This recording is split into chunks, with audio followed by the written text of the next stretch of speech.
Okay, we're hopefully, after 16 classes, going to be finishing this very important chapter 80 of the Kitzur Shulchan Aruch on the laws of Shabbos. Let's bring up the original text. Hold on.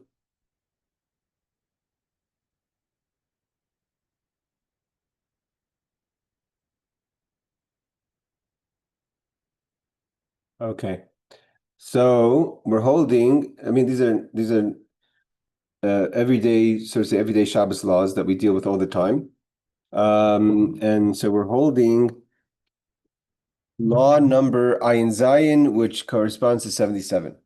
The oihel, a tent, should be and a tent. The hainu gag hamahil, which is a roof that's covering over. I mean, the idea of what we're defining as the oihel, and the reason why we're defining it this way is because this is the definition. If it's on a gag, it's a roof kind of covering from the top. Even though it's not really there as a tent to create a space, but only as like an umbrella to protect from the sun, or for the rain. Similarly, so it's not that you're trying to create a separate space of living or being, but just a shield. Even if it's only temporary, like an umbrella is. If it's a square tefach, which is about 3 inches square, it's prohibited to make such a tent on Shabbos, even if it's a temporary tent, i.e., you cannot open an umbrella on Shabbos. Therefore, he adds to that. Arisa shall tinak shenoisten ba chishukim shall eitzu poiser alem sadin. If you have bedposts on a baby's child and you throw over it a blanket, so to say, to create a silence, you want the child to go to sleep. People do this all the time, right? They cover the carriage, the pram.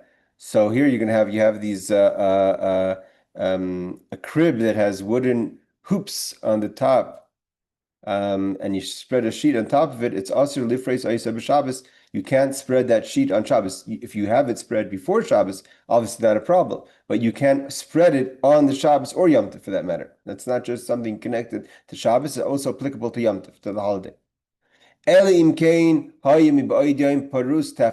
There's one condition, like we said last week, that if a separation has already been extended a little bit, and to further extend it means it's already been extended 1 tefach, about 3 inches.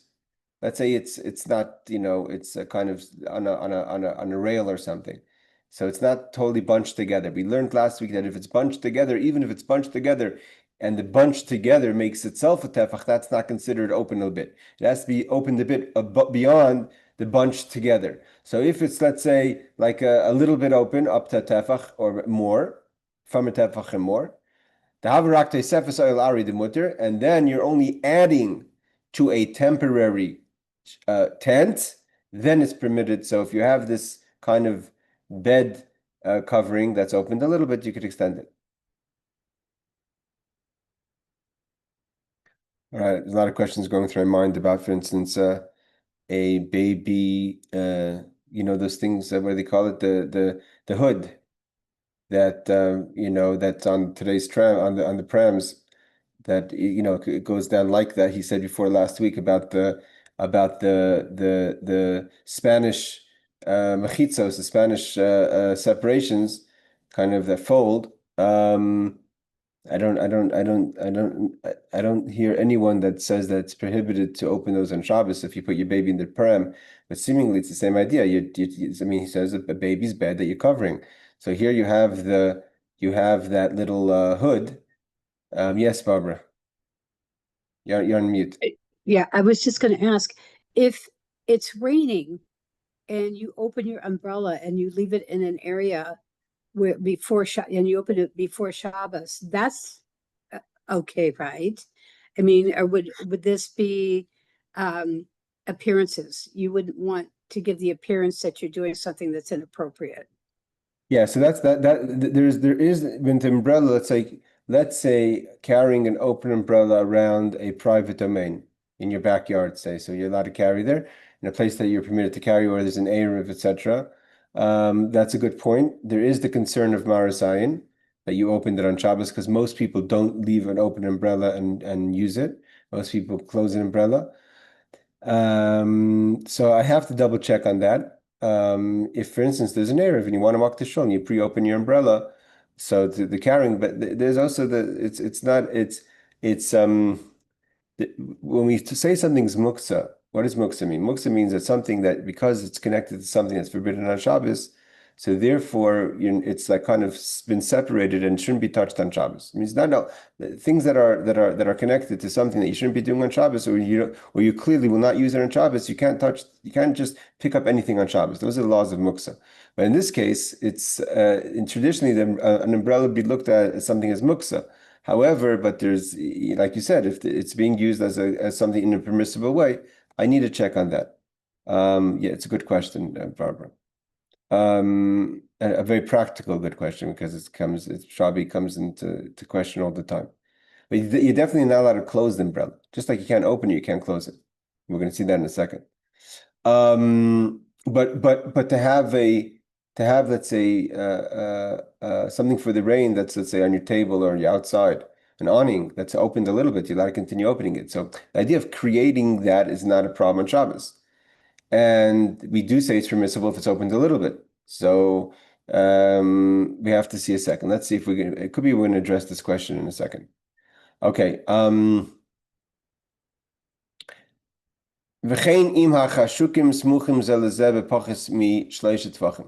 He says here, there's one more thing. If we know there's a law called lavud. Lavud means that there's in between spaces that are considered invisible, so to say, separation. For instance, if you have poles together within 3 tvachim, so let's say within 9 inches, you have a whole bunch of poles. So then that's considered a closed space. So it's as if there is already a covering. So let's say you have a baby pram, a baby carriage that has a whole bunch of, I'm trying to remember if that's what I had when I was a kid. You have like a little kind of 4 posts over the baby's bed, and then you have like a frame that has a whole bunch of little, let's say 1x1s or 1x2s that are make up. They're all within 9 inches that make kind of a support that you would put the cloth over. So in this case, those boards, so the little boards that make up the frame, so although it's not going to really help the baby as far as what you're trying to accomplish, to make it dark or what have you, but Torah considers that space closed. So by putting the towel over that space, you're not adding anything. It's already been closed. We use the laws of Lobwood, for instance, when it comes to building a sukkah. A sukkah has to have a wall, have to have 2.5 walls. So when you put up the sukkah, for instance, the walls have to be not just, you have to have, if you have walls that have, let's say you have a frame around you in your backyard that's made up of 100 poles. But the poles, you don't have walls actually, you just have poles going, but they're within 9 inches of each other, 3 tvachim. So the Torah considers that a closed space, and that's a wall, although it's not, technically a wall. I mean, it blocks things from coming in and coming out, but it's not the reason. The reason is that Torah considers lavud a closed space. So these are laws of lavud, meaning lavud means to lock things in. So he says, if the beams, so to say, over the bed are within 3 tvachim, which are about 9 inches, so that halachically seals that space. It's already considered an oil. So throwing the towel, the blanket over it, it's not a problem. Because this, he says, it's a law for Moshe and Sinai. It means there's a concept called halach l'Moshe Sinai. There's no written law, but this is a tradition came down from Sinai, from Moshe. Whatever is less than 3 tvachim, again around 9-10 inches, is considered lavud. Again, so for instance, halachically, when you build your sukkah, so in the laws of sukkah we have walls, but the walls have to stand in a way ruach mitzuya, means the walls have to stand in a way that withstand the wind. So if you put up proper wood walls, obviously there's no problem. But today, when you build a sukkah, we have these metal frames that we put plastic or material around, and just that alone, the wind comes in and blows the walls. It's like it's nothing; it doesn't hold. So because it doesn't hold, it's a problem. And if you walk into a religious conscious sukkah, you're going to see that aside for those walls, there's going to be strings, ropes, 3-4 ropes from the bottom, from the base of the sukkah, up to about 10 tefachim, because that's another law that if there's 10 tefachim, then we say good asik mechitzos, and then so there, and it's going to lock up the 3-4 walls of the sukkah, and therefore, although that kind of, in theory, you don't even need the material. This whole halacha could be you do need the material if you could, because if you to make it close to the schach, whatever. That's another whole sugya, another whole conversation about sukkah. But the idea is that even these kind of strings. So if you see strings in a sukkah when you walk in there, it's not a support; it's to make the sukkah kosher. Okay, but that applies here as well. So if you create a oihel, let's so say a tent cover, or a cover like in the case of the bed, that is made up of beams or strings in a way, proper strings that create a space like within 10 inches of each other, that seals the space, and then it's not a problem anymore to throw, because you're throwing a towel over a roof. So chashuk lavid, which means kimechuber v'sasim, it's connected and sealed. Therefore, you could put on top of that sealed, halachically sealed space, you could put on top a covering for the baby. Again, so if you have a crib, the old today cribs don't look like these, but you have those big cribs with the 4 posts, and on top of the posts you have frames, and the frames are made up of small little beams that cover the baby's over the baby's head, that is within 10 inches of each other. So that becomes a sealed space. Then to throw a blanket over that to darken the room or what have you, the space, is not a problem, or protect the baby from whatever. All right, let's see the footnotes. 200. A tent is as long as if it's a square tefach. This is rabbinic prohibition, lest you come to make a permanent tent. So though this is only a temporary tent, but the rabbis were concerned that you may build on Shabbos, so therefore you can't make even this temporary tent if it's a square tefach, a square 3 inches, and has not been opened at least an inch, a tefach on before Shabbos. It is permitted to open and close. Oh, there we go. See, I asked the question. It is permitted to open and close the hood of a carriage because it is on hinges, and is like opening and closing a door, the Chazon Ish. Perfect. I'm happy this was brought up. So I was wondering about that. So the reason why you're allowed to open the hood of the baby's carriage, because if you know, the hood actually has a hinge that is on the 2 sides of the carriage. So then it's like a door. So the Chazon Ish paskined that it's permissible to open a hood on Shabbos. So this question was addressed. Baruch Hashem, we have the answer. Okay, let's continue. Any questions on this law before we continue? We're going to get, I think, to the umbrella question that you asked, Barbara. Now, this problem of creating a tent, a temporary tent, makes other things problematic. For instance, teva shakisi shloi einim chuberes la b'tzirim. So here we see that definition is, again, like we said last week, that there's the problem. If we have the hinges, then it's a door. It's not so problematic. Based on this, the Chazon Ish says that opening a pram's hood is not a problem on Shabbos. But if you have a box, a trunk that has a cover, the cover is not connected by hinges, right? Remember the old trunks, wood or whatever, hard plastic trunks that had a hinged door. But if it's not created on hinges, just like a box, a piece of wood, a plank of wood that you cover the box. So if the box is a space, so then you can't remove the covering of the box that's not on hinges, because then you're breaking a tent. Right now, that cover is covering over, is sealing a space. By removing it, you're breaking a tent. So if you have again, this is common, I don't know, today they're so common, everything's plastic, IKEA. But back in the day, when we were kids, you're growing up, toy boxes and stuff like that had these coverings. So you have to be careful to know if you could open it or close it on Shabbos. But you can't cover the box. Because then you're making a tent. Those days, right? What did you do? You had a barrel, and you took a barrel, and when you needed a dining room table, right? People didn't have dining rooms and living rooms and offices and TV rooms and reading rooms. Back in the day, you had one room, family room. So when it's time to eat, you took the barrel from the corner and you took the board from the side and you put the board on the barrel and you created a table. So here's the problem: how you place the barrel. If you place the barrel where the opening is on the top, and by putting the board, which creates the table, over the barrel, it's closing up the barrel. It's making an oil. It's making a tent. So therefore, it says When you place a board over a barrel to make a table, put the barrel upside down, and you put the board on top of the bottom of the barrel, and this you're not covering the barrel. If you're going to put the table, so to say, the board on the open side of the barrel, you're making a tent. No footnotes on this. Okay, let's continue. Pia Ashan, what about a chimney? He calls it Roichfang. Roich, I think Roichfang. I think Roich is from Reach is from smell. I think so. If the chimney is from the side, then you're just adding to the separation. You could close the chimney on Shabbos. If you're closing it on top, so then you're creating oil. Because you're making a tent.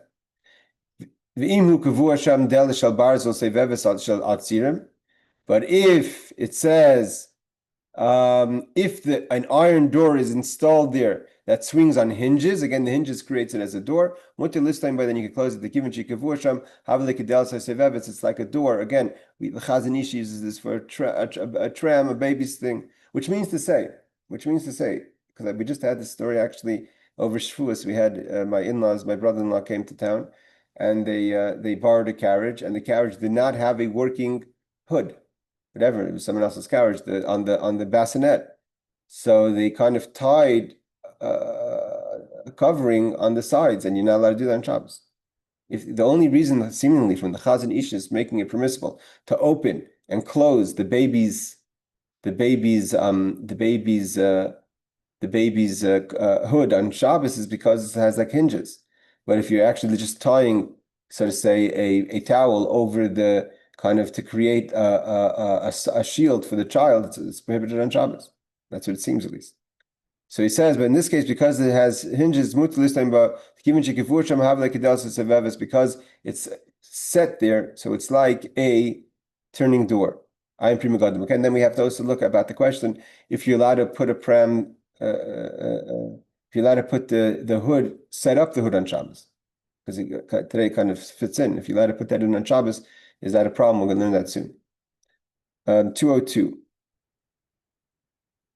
Because what are we talking about here? It's forbidden, but if it's open on top, the chimney. Okay, so he says over here, according to Tosfos Shabbos, this is only forbidden when the opening is 3 tvachim wide. But if it's less than that, Lavid applies. Oh, here the Tosfos has an amazing idea. It's a chiddush, actually. Let's say a chimney it's very likely the chimney doesn't have.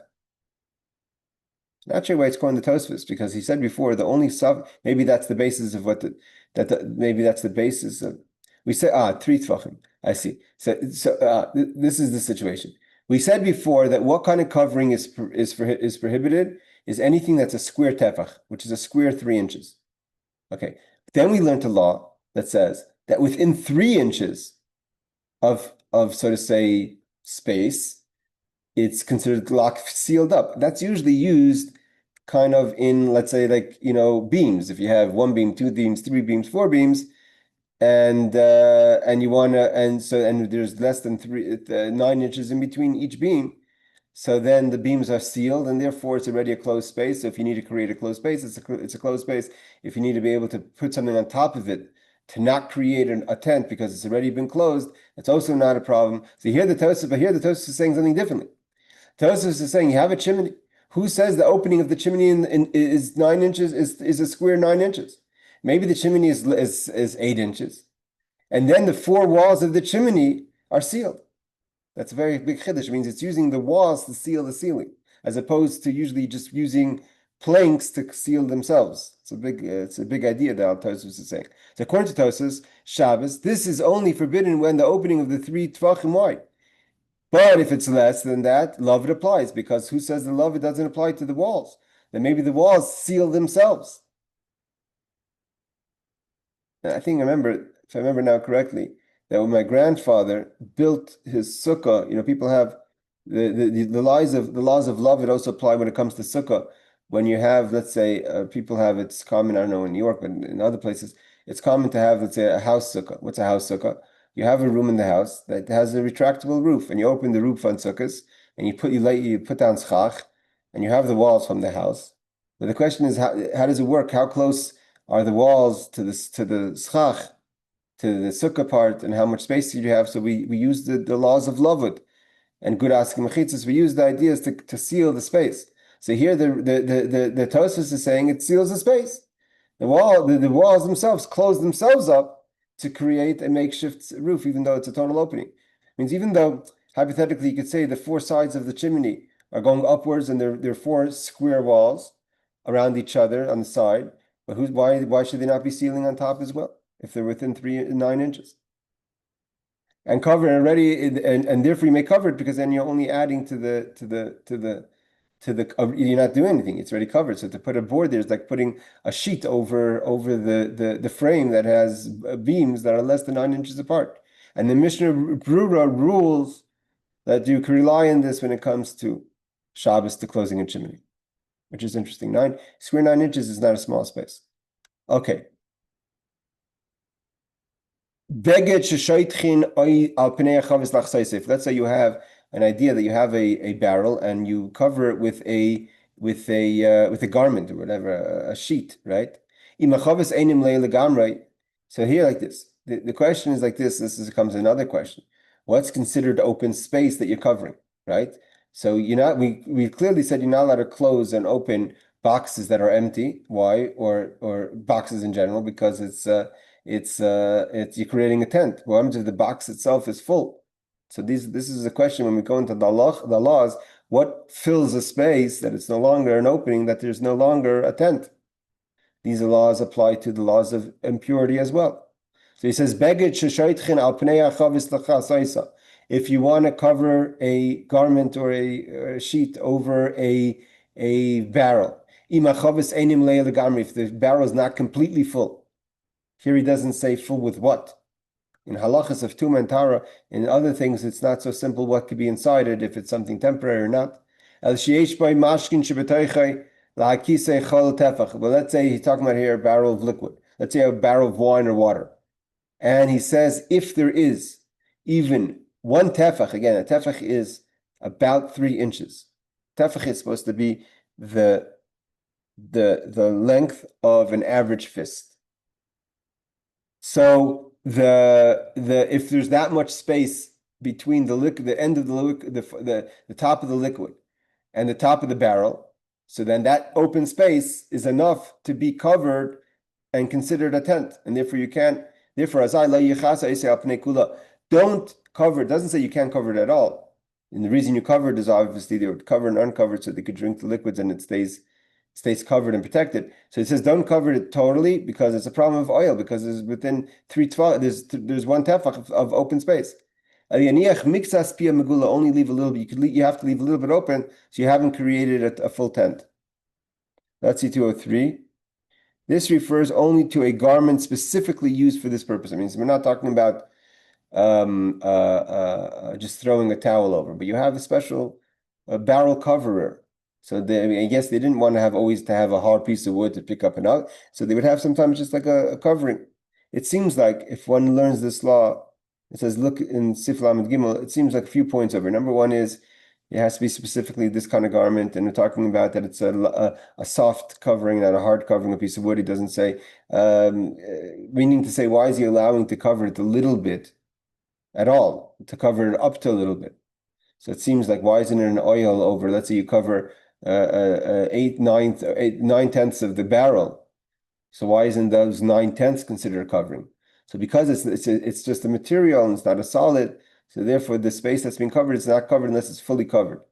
So I guess there's a kind of a leniency because of the type of material using to be covered. For instance, he doesn't give this option when it comes to a baby. He could have said the same thing about a baby's crib, that you just cover up to a little bit. He doesn't say that. So and we have to analyze, why is this different? Okay, now he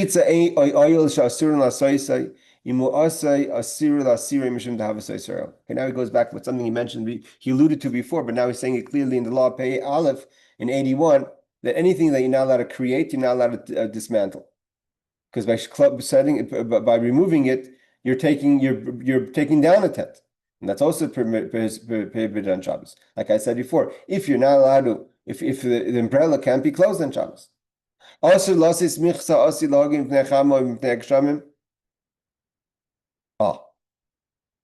I see. Barbara, this is the problem. The difference between, let's say, a table awning. You know, there's table awnings that sit like a pole in the middle of our table, and then you open it and it spreads. Or to open an awning, those are positioned. They're set on Shabbos. Here, if your idea of opening an umbrella on Shabbos is still a problem, because when you open the umbrella on Shabbos, the oil happens when you hold it over you. So even if it's just like a towel, right? When you take the towel and you cover the barrel, you're creating a tent. You're not really avoiding the problem by leaving the umbrella open on Shabbos, because it's just on the side. When you hold it up, now you've created the tent. So it's the problem of holding it up and creating the tent. That's the problem on Shabbos. So that's what he says in Law 82. Asur loses. You can't even carry a covering, meaning an umbrella for the sun or for the rain. Shekorim, that's called shimshia, mitria, or in English, an umbrella. Because at the moment of covering yourself, it creates the tent. Okay, so therefore that answers your question. Unfortunately, Barbara, seemingly that we cannot, even if you leave the umbrella open on Shabbos, you can't hold it over yourself on Shabbos, because then you're creating the tent.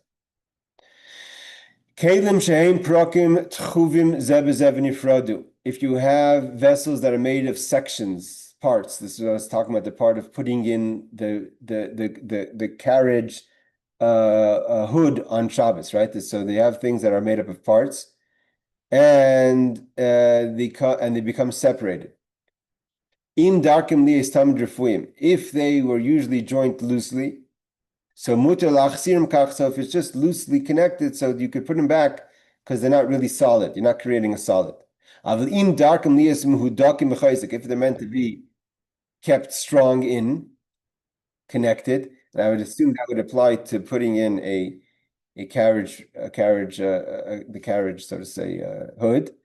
You can't even return it, even if to return it in a loose way. So you're saying, okay, I'm gonna. Usually it's kept, together, but now I'm going to make it loose. You're not allowed to do that in Shabbos.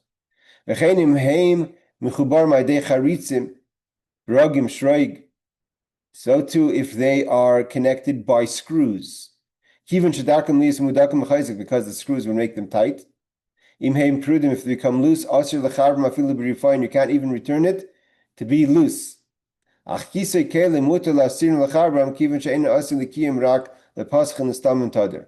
this is where I'm wrong. However, it's permissible to remove pot covers, to put them on, since they are not made to remain there, rather to be opened and closed constantly. So therefore, they were never meant to be there. So therefore, by closing it, you're not putting together pieces. Okay, let's see. Maybe that would apply to putting in the pram. I'm not sure. Even if they screw on and off, meaning if you screw a top, so you're making it tight. Let's say you screw, what do they call them? A mason bottle. So you screw it tight. So even though you're screwing it tight, so you're making something tight, but because you always open and close it, it's not a problem. So to open and close tight covers on Shabbos is not a problem, because they're always open and closed. But things that remain is prohibited. I'm assuming, I'm not sure about putting in the position, like setting up a carriage, and unless I guess if it's always being collapsed and put together, maybe it's considered like a pot. Okay. Machbesh, which is a press, calls it a press in Yiddish as well. Which means those days they took two boards and you put them together. That would fold the clothing properly. If it's a home, it's not a business, you're not a cleaners. So if you already have clothing there, you could unhook, so to say, the press and take the clothing to wear on Shabbos. It says the Tzarech Shabbos. You can't do it to clean up the house, to fold the clothing and put them in the cupboard. but you could open it if you need to wear the clothing that are in the press. But you're not allowed to press it on Shabbos. Because then if you're pressing it, you're not pressing it for now, you're pressing it for it. I guess the pressing was a long time. They press it for a while. So because you're doing it on Shabbos, you're creating something for Shabbos that's for the week. So that you're not allowed to prepare for the week.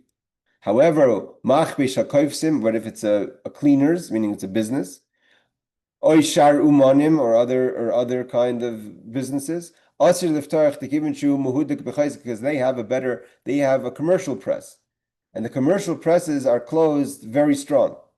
So then it's considering as if you're dismantling something. Even if it would be open before the Shabbos, so you're not undoing this press, still you can't go into the cleaners. To take your clothing for Shabbos, obviously, even if you need for Shabbos, because maybe to next week or another time you're gonna dismantle it, you're gonna unhinge it, and that's going to be a problem. So therefore, when it comes to commercial press, if your clothing are there and you have access to the room of the commercial press, you still cannot remove your clothing from there. And again, I don't believe there's any footnotes. Okay. Safsal shenishmak, and this is now going to the laws of reconnecting things that get disconnected during the day. Safsal shenishmata achs miragla. Let's say a foot of the bench gets dislocated. Also, you can't return it on Shabbos to re-put the foot back in. And you can't lean the broken bench on another bench for support. Unless you've already once sat on it like that. But if you haven't, so you're creating something new. However,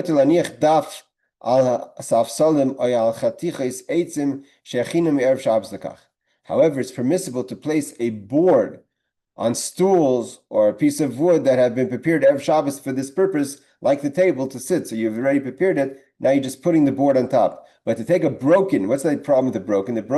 The broken bench wasn't. You didn't know it was going to break, so you didn't have intention to use support on another bench. Okay, 206. Let's see the footnotes on this. Sorry, I think 205. A leg of a stool comes out. It's a rabbinical decree lest you put it there tightly, thereby doing a malach of banya. If you're going to make it tight, even then you're going to be building something. Or makabe patish, a final hammer blow, which is that you're making completing the job of the bench, which is that's also prohibited on Shabbos. Makabe patish is that the last hammer's bang that makes something complete. Number 206. It's the makabe patish doesn't just mean a hammer; it means that final touch that something becomes usable before it's not. Like a builder will use that last hammer's knock to kind of finish the job. So by finishing the job, you're creating that before it wasn't finished, now it's finished. 206 is you can't put it back on Shabbos. Why? If the leg broke or fell out and is no longer useful, you may move the stool and lean it on another stool. Tas Shulchan Aruch, okay, and the Shulchan Aruch Rav and the Mishnah Berurah say, so if the leg broke and fell out and is no longer useful, so then you could take the stool and lean it on another stool. Even though he says right afterwards, and it's also forbidden to lean the stool on another stool. So let's see, 207. This ruling is based on the Ramah. Even according to this ruling, if you do not move it, you may sit on it as is. Okay, so basically in 206, he's quoting the opinions that disagree with this 207, which is the Ramah. Means according to the Alter Rebbe, based on the Taz, you could lean the broken stool on a usable stool. However, he says that the Ramah says that you cannot. So even in this ruling, it's only you can't use it to lean on another stool, but to sit on it as it is broken, that's not a problem. Unless you previously sat on it in this manner, which is for then we do not fear you put in its leg. Oh, I see what you're saying. Seemingly the Ramah is talking about a case where the leg falls out and is not broken, and you're not allowed to put the leg back in, so you're going to lean it on another stool, and then the concern is you may put the foot back in. The Alter Rebbe that we quoted in 206 is talking about the leg broke. So the leg broke, it's no concern that you're going to put it back in by leaning it on the next stool. And now he adds in 2008 that unless it's you previously said in this manner, so then if you did it with this way once, so you sat in this manner, so then we're less concerned that you'd maybe put the leg back in. So there's basically three ideas here. If you have a stool that breaks and one of the legs break and the foot itself is broken and it can't be returned in, so then according to the Taz and the Alter Rebbe, you could lean it on another stool and sit in it. According to the Ramah, you shouldn't sit on a stool if the leg falls out and put it and support it on the next stool, because we're concerned you may put the foot back in. It doesn't say if the Ramah would agree with Alter Rebbe in the case where the leg breaks. But if you but to sit on it as it is broken is not a problem. But if you once in another scenario sat down on when the foot falls out by supporting it to the next bench, so you've already done it, and therefore it's less concerned that you're going to put the foot back in because you've already had an alternative option. So then we have no concern on Shabbos as well. Okay. What about winding a clock on Shabbos? Kli hamoires hashois, a clock, a zeger. Afilu shadayin hoylach, even if it's still going. Means the gears are still running, but you need to it's going to run out soon. So it's not like it's totally stopped, but you want to give it a few more turns. Also, you're not allowed to do it on Shabbos. That it should, by winding it more, so it won't stop. You're not allowed to make it to prevent it from stopping, even though it's not going to be stopping right now. But on the second day of Yom Tov, one can maybe be more lenient. We'll see the footnotes. Only if it's if it's still going. If it totally stops, then you can't wind it even on the second day of Yom Tov. And only this is in the situation if you need it for the time right now. But if you're doing it for tomorrow, then you're preparing something for tomorrow is a problem. Also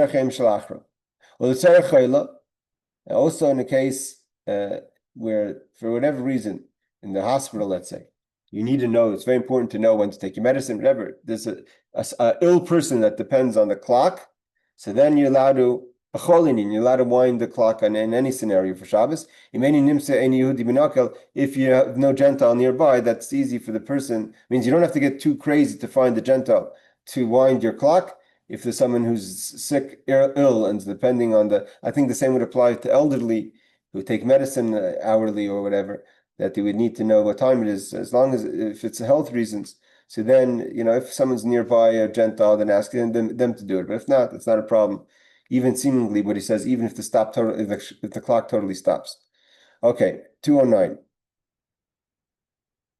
And here we're talking about you're not allowed to wind it to prevent it from stopping on Shabbos. According to the Mishnah Brura, it is also forbidden to shake a watch in order to get it moving again. So that's why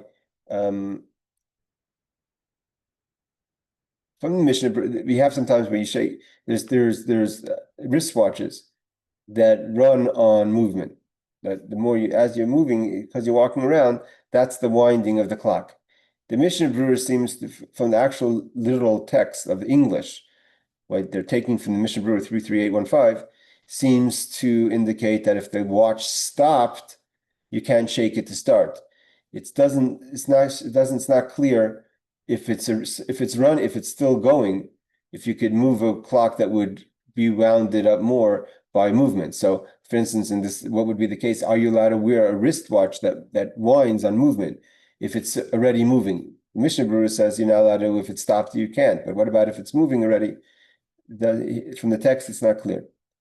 You can, I guess, maybe look at it either way. But for a sick person, so that he will know when to take his medicine, like I said, so the same would apply for elderly. Even on Shabbos, provided still. Sorry. So here, the footnote, he disagrees with what I said. It's only permitted on Shabbos if it's still going. I guess on Yom Tov, if it's not going, you could wind it. It's less severe. But on Shabbos, it has to be still going. Otherwise, you have to really find a Gentile. 212, he says, it may be wound for a sick person by non-Jew, even if it stops. Okay. So if it stops, then a Gentile is okay. See Shulchan Aruch 328:17, Mishnah Brura, see Shulchan Aruch Ramah. Okay. Rounding things up here. Asur lashmiya kol shel shir b'Shabbos b'kli oivei varav. This is the idea of making sounds and music for instrument. So it's forbidden to make musical sounds on Shabbos, even with your hands, with your body, eivarim. Chutz mipi, besides from your mouth. So you're allowed to whistle, not whistle, you're allowed to, obviously sing or make other kind of sounds, a cappella on Shabbos, if you're not using your hands. But even to bang your fingers like this, snap your fingers, or to bang your fingers al luchais or to bang on a wall, lashmiya kel, to make a sound as a music, oila kashkesh ve'egoiz, or to shake, nuts that would sound like an instrument, oy bezug litinoik shlayivka, or to shake a bell for a child, to distract the child so the child shouldn't cry. You're not allowed to do these distractions on Shabbos. Now he says, you're not allowed to clap on Shabbos. Anyone who's been by the Rebbe's for Brengen, the Rebbe would clap on Shabbos. I checked over here, the laws over here by, he says, he quotes over here, he doesn't make it permissible. He says, the only way you're allowed to clap on Shabbos is through shinoi. People clap like this on Shabbos. The Rebbe would clap regularly. This story, I think the Rebbe said that there's a Minchas Elazar that allows. Minchas Elazar was a halachic authority before the war. From the Munkatcher Rebbe. May one sing or whistle? It is permitted to sing or make any form of musical notes with one's mouth, like I said, a cappella, such as whistling or imitating the playing of an instrument, which would be a cappella. So he says whistling is allowed in Shabbos. Clapping, one may not clap his hands against each other or his lap in a regular fashion, whether out of joy, even for marriage, or whether for mourning, if you're upset. However, it is permitted to clap in an irregular fashion. Snapping one's fingers, one may not play a tune through snapping his fingers against each other or against another, I guess. But if you want to snap your finger, if that's what you want to do to get someone's attention, is different. Dancing is likewise forbidden to dance. Where are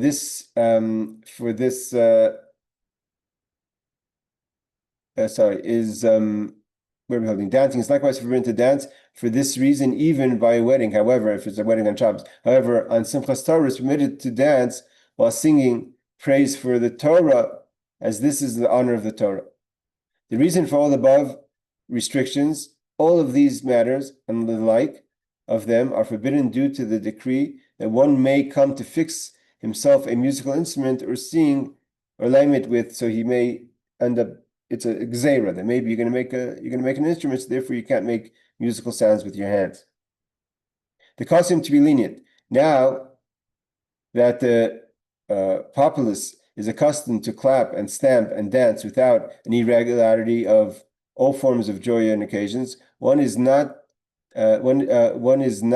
protest their actions as it is for certain that they will not listen. And it is best that they not be neglected transgressors. Okay. He says, all right, here he's talking about the idea of, we're going to get to in a second, of telling someone to do something when you know they're not going to listen.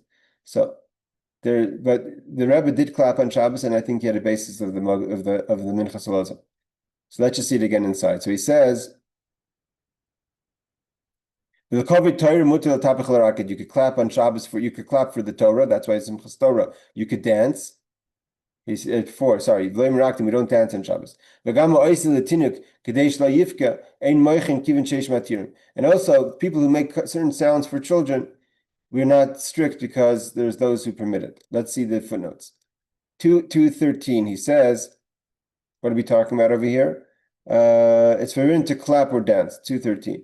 Shulchan Aruch, it is forbidden lest it cause you to fix a musical instrument, like I just said before, so that they will play. To clap in an irregular manner is permitted, a shinoi, but everything else mentioned is prohibited even in an irregular manner, says the Bir Halacha. 2014 means you can't bang on the table in an irregular manner. In other words, such as Simchas Torah, you're allowed to dance for Torah, but for no other simcha, but not just for weddings, only for Simchas Torah. You may also you should not protest for the poskim who permit it, which is to make noise for a baby. Tosfos Mishnah Berurah rules that this applies only to clapping and dancing, but not to rattling nuts.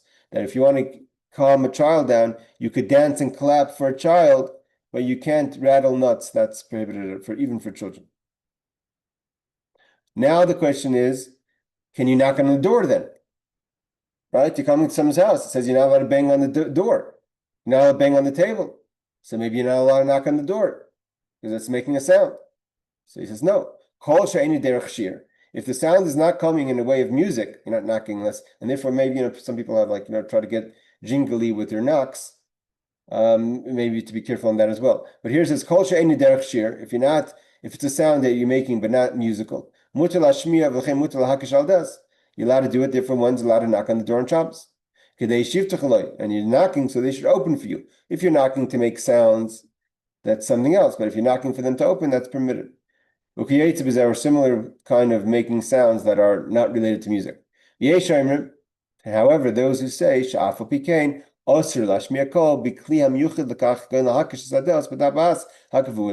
you're not allowed to use those metal, the old metal doorknobs that would bang to make sound, those little, things that makes loud sound, that you can't knock on Shabbos, but you can knock your hand on the door on Shabbos. Okay. You can't pull a bell on Shabbos that's for the door. We're not talking about electric bell. Even if you have a bell on the side, you're not making music. You're only pulling the bell so someone should open the door. You're not allowed to do it on Shabbos.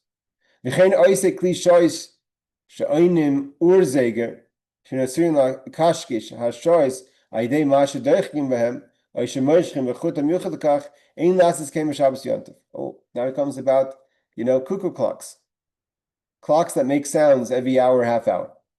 It says, similarly, those clocks that are made to strike the hour by means of pressing them or by pulling special chains may not be operated as such on Shabbos and Yom Tov. Let's see Pt.16.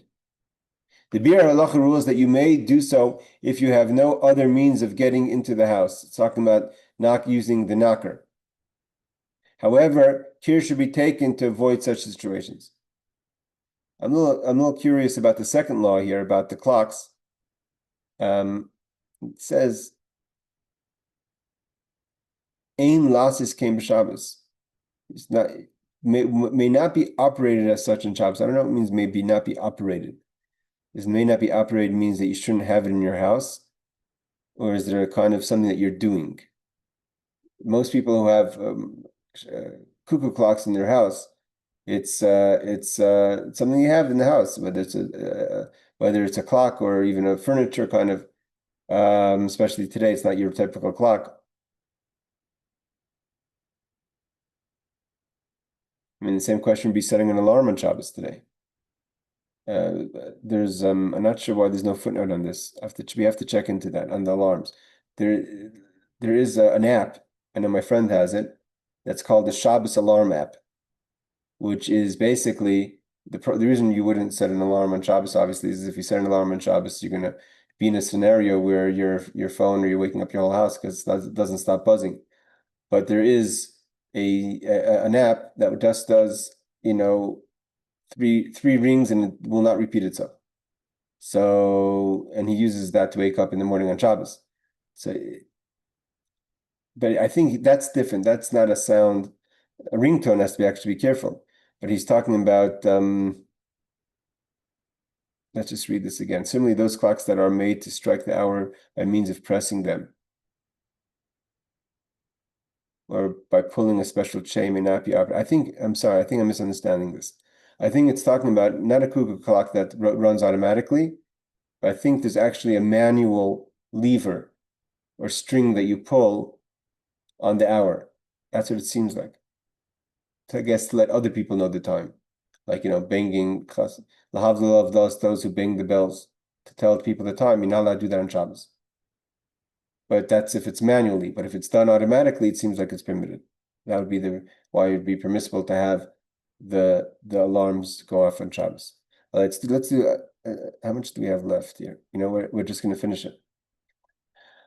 Amashamar Peris Israelim Pnei Chai va'oif lo yaspikach lo yaspikaf al kaf lo yitapech kappa va'yirechai v'lo yirakid b'raglav k'tei lahavricham k'derech shvois b'chol. If you're a person who's watching foods from the birds and you don't want them to come take your seeds, what have you, your fruit, you're not allowed to clap your hands or bang your feet, so the birds should run away. You're not allowed to scare away birds on Shabbos. Why? He says 2017, lest you throw a rock at them. In a Rishus Harabim, maybe you're going to be in a public domain and you're throwing something on Shabbos. So this is not because you're making music, you're not making music, but because if you're not successful in shooing them off with the clapping or banging your foot, you may throw something on Shabbos in the public domain. 218, it is in irregular manner and it's permissible. As you would in the weekdays, in an irregular manner, it is permissible. If you do something that's making a shinoi, then you're allowed to. Ein serchakin begoizim v'kiyetz ben al gabi akarka afilu mirutzfaf mikol makim ein limchais benashim mektanim v'shavad la yishmu umutav shiyushayim v'ayim. Here we have one of the famous laws about if you really feel people are not going to listen to you, just keep your mouth shut. Let's just talk about it. It's not permitted to play with nuts or the like on the ground, even if it's covered by the floor. Okay, so here you're talking about like a game. So the Shulchan Aruch, what's the fear? For the fear that the holes will be made in the ground. So even if you're by playing with these hard, like balls or nuts on Shabbos, you know, jacks, whatever you have them, or what they call them in Chamesh Avanim, you know, you're not allowed to do it on Shabbos because you may make a hole in the ground on Shabbos. Even if it's not a dirt floor, the sages prohibit it. Since it is not an important activity, it's a game. They prohibited this on floors for fear that it will be played on dirt floor. Now, he says, but however, if the children are just going to do it anyways, there's a concept in halacha that says that if you know someone's not going to listen to you and they think it is permissible, what are we already doing? We're not making holes, we're being careful. It's not even a dirt floor. So then just be quiet, because if they're not going to listen to you anyways, let them at least be doing something, a transgression that is unknowingly, which is a shogeg, than to do it in a way of preempting, knowing that what they're doing is wrong. Bottom line, folding clothing on Shabbos is prohibited on Shabbos. You're not allowed to fold your clothing on Shabbos. 221, in other words, on the creases.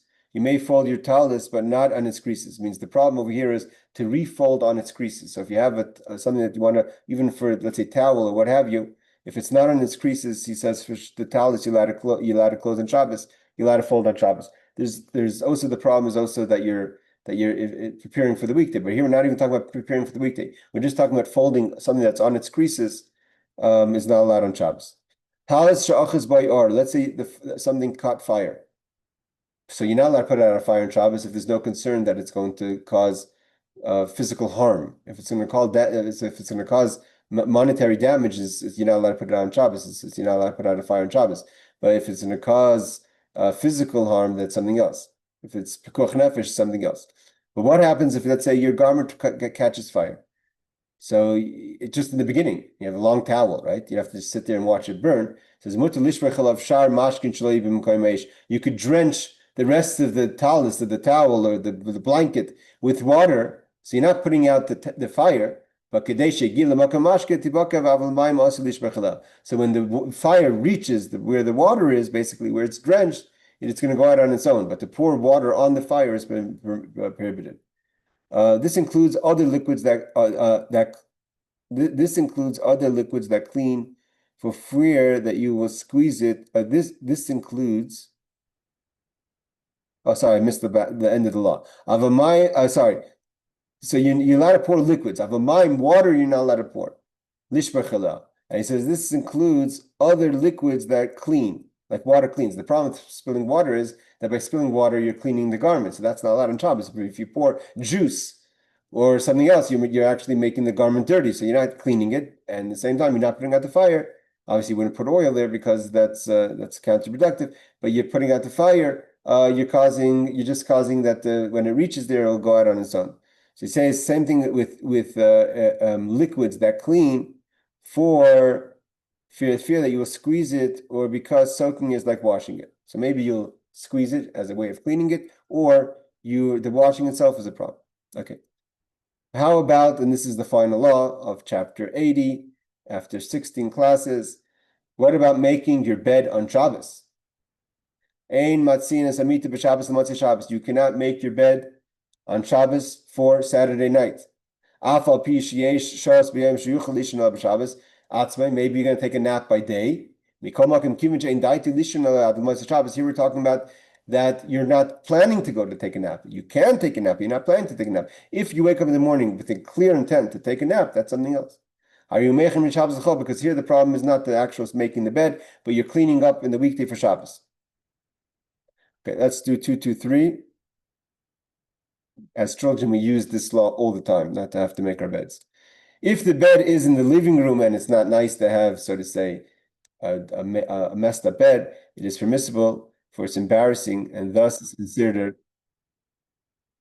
considered a Shabbos need.